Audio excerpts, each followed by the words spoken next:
We begin WFAA News at 10 with breaking news, a shooting at the State Fair of Texas. 3 people were shot tonight. Police say they have non-life-threatening injuries. 1 suspect is in custody. We do have a live look for you at Fair Park. The entire fairgrounds evacuated on a busy Saturday night. You can just imagine the panic. This all happened around 7:40 tonight. Families began running for safety, unsure of where to go, what had happened, and whether they were still in danger. People who were working at the booths out there had to duck behind counters to try to stay safe. And then a swarm of officers began clearing out the fairground. Now, this shooting happened inside the food court at the Tower building. That is between Big Tex and the Cotton Bowl. DPD said the call originally came in as an active shooter inside that building. We are going to begin our coverage tonight with WFAA's Janelle Fort live at Fair Park.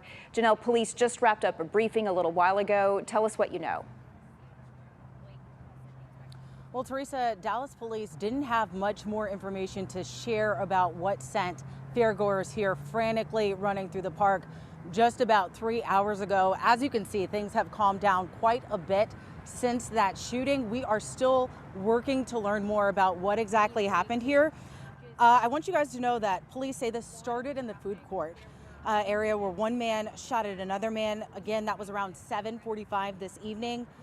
They told us that 3 people were shot, all of them fortunately expected to survive. The gunman is in custody, but other than that, we don't know much. We don't know much about that gunman. We don't know much about the relationship between the gunman and those 3 people shot.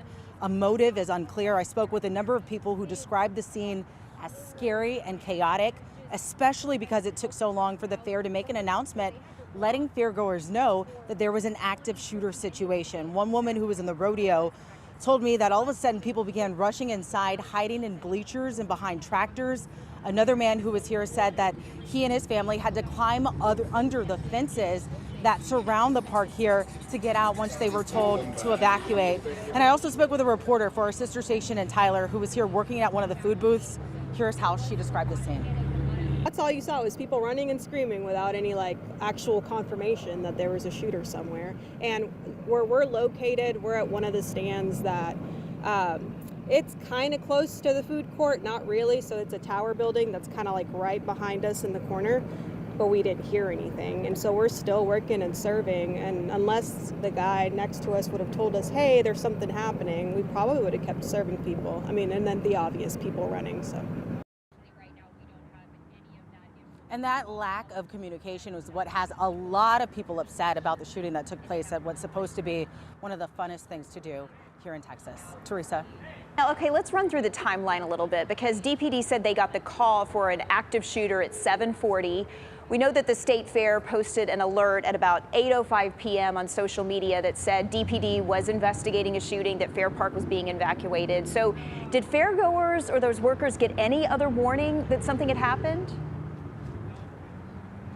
So what I've been told is that first they saw people running. This lasted for about 8 to 10 minutes before there was an announcement made that there had been an active shooter and there was an active shooter situation going on. And then there was more time between then and when they made the announcement that people needed to evacuate the park. Okay, WFAA's Janelle Fort live for us. We appreciate it. I know you're going to stay there and bring us up to date if there's any other developments throughout this newscast. So thank you so much.